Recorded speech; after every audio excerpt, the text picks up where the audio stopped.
Hello everyone and welcome to Encore. I'm Mariam Saab. Coming up on today's show. Take a piano and turn it into a powerful and hypnotic soundscape of techno. That's how Italian pianist Fabrizio Rat describes his dance floor-ready hybrid. Throughout his early years, the artist, now known as The Machine, led a double life, split between the conservatory by day and the club scene by night.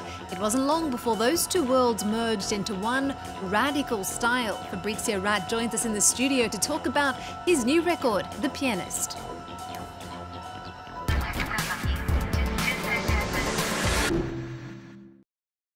Fabrizio Rat, welcome to the show. Thank you for joining us. Thank you for having me. You've been nicknamed The Machine. That's a pretty heavy title to bear.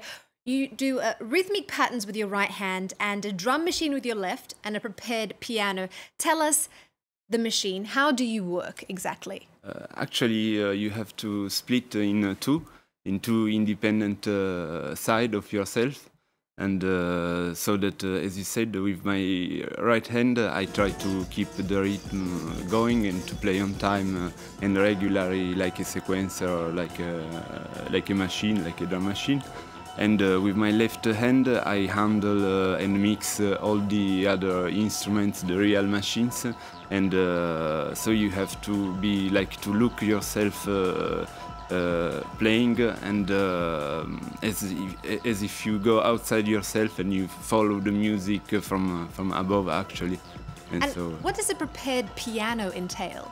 Prepared piano is a way to transform the sound of the piano in acoustic means, meaning that you put object on the strings. And I put scotch tape, I put patafix, blue tack, I put plastic rules, and also I touch the strings with my hand so that you can control the vibration of the strings. You can touch the string on harmonic notes, on harmonic places where the sound is altered and the string vibrates differently than usual. So not only is it an out-of-body experience, but you're also playing the piano inside out, we could say. Well, let's take a look now at The Machine, Fabrizio Rat in action.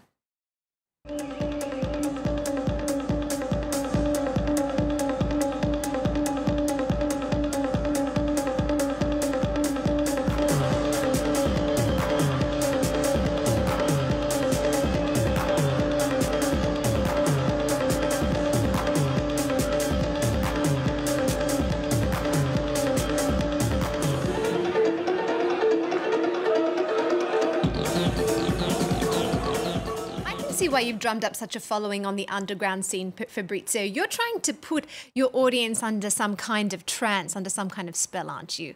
Yes, it's absolutely the objective of my live show is the trance, is the hypnotic state I want the people to reach. And it's a hypnotic state that I also feel when I play this show, because I enter in the repetition process. And to keep staying, to not to be tired of the repetition, because it's kind of tiring physically, yes, to maintain that. And so if I enter that state, it's really easy. Actually, I just have to follow the flux. The Pianist is the title of your debut album. It's an homage to the greats of the classical world. We're talking Argerich, Rubinstein, Horowitz, Michelangelo. Each track on this album is dedicated to a master, yet you've said that you could never have been that kind of pianist. Why? Because I can't follow a score. I cannot. I need much more freedom, actually, and I need to write myself my own score, actually, and to improvise and to change it every time. And so I could never have done that, even if I respect that and I really admire classical pianists. You could never have done that, but in fact you could, because you're classically trained. You studied in Italy and you studied here in France as well. Yes. But you chose to take a different route. Chance and control, that's the balance that you wanted to strike in your playing. That's what took you beyond your classical education. Tell me, how did electronic music specifically a drum machine that we can see you playing here help you find that dynamic?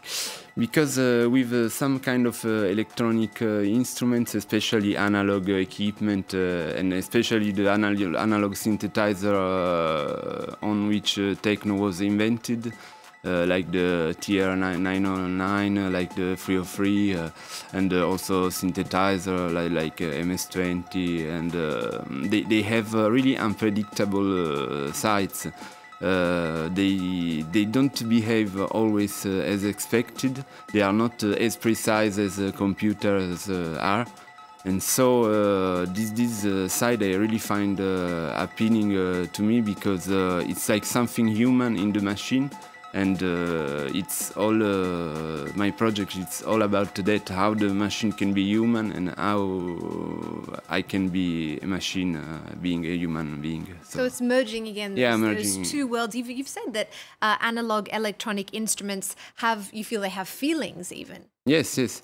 Sometimes you don't like my MS-20. I don't understand him. Sometimes he behaves really unpredictably. So I can't.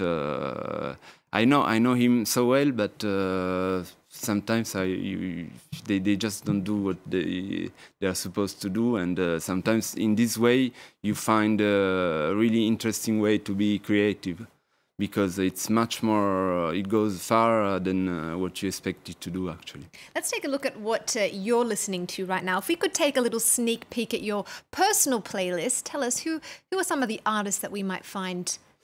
Now I listen to a lot of Phase, Submerged Metropolitan, his last EP. It's really great, and a lot of releases from Token Records, of Spazio Disponibile, also the record label of Donato Dozzi. A lot of hypnotic techno, mental techno. This is really the music I'm focused in this moment. Well, let's see if we can add to that list, Fabrizio, with a few more with this week's new music releases. Starting with Phoenix, the French rockers are back with Ti Amo, their most romantic record to date, recorded in a one-time opera house here in Paris.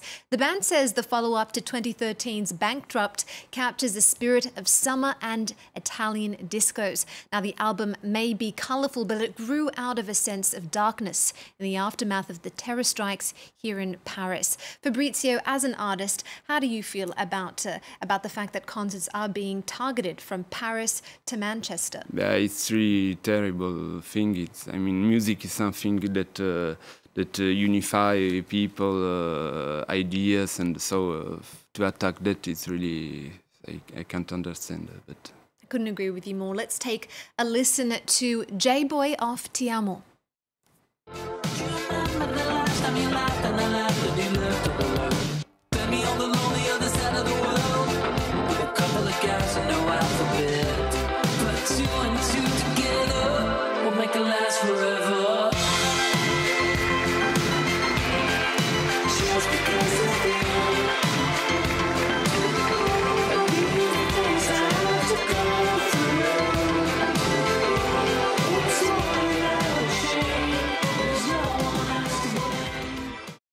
Fabrizio liked what he was hearing there while we were listening to Phoenix.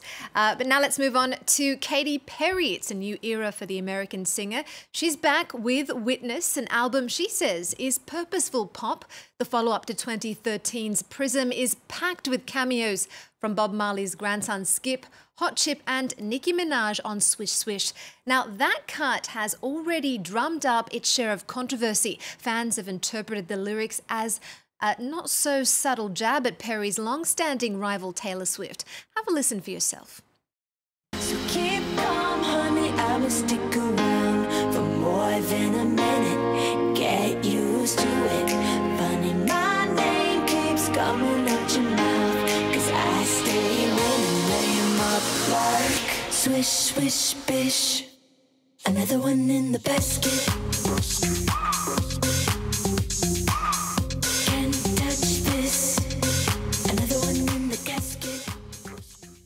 Now, those sounds are a little bit more mainstream than perhaps what you're used to, Fabrizio. Would you collaborate with anyone getting radio play right now? If you had to pick somebody. I don't think so. Don't think so? No. No one on your radar? No. Katy Perry, Taylor Swift, David don't Guetta? No. No. Fabrizio's not feeling it. Well, thank you very much. Thank you very Thank you much for for joining having us. Everyone, check out The Pianist. It's out now. Connect with us via social media and online. We're going to leave you with with something a little bit different. It's the latest from Canadian rock band Monster Truck. They're on a European tour to support their album Sit in Heavy. This is For the People.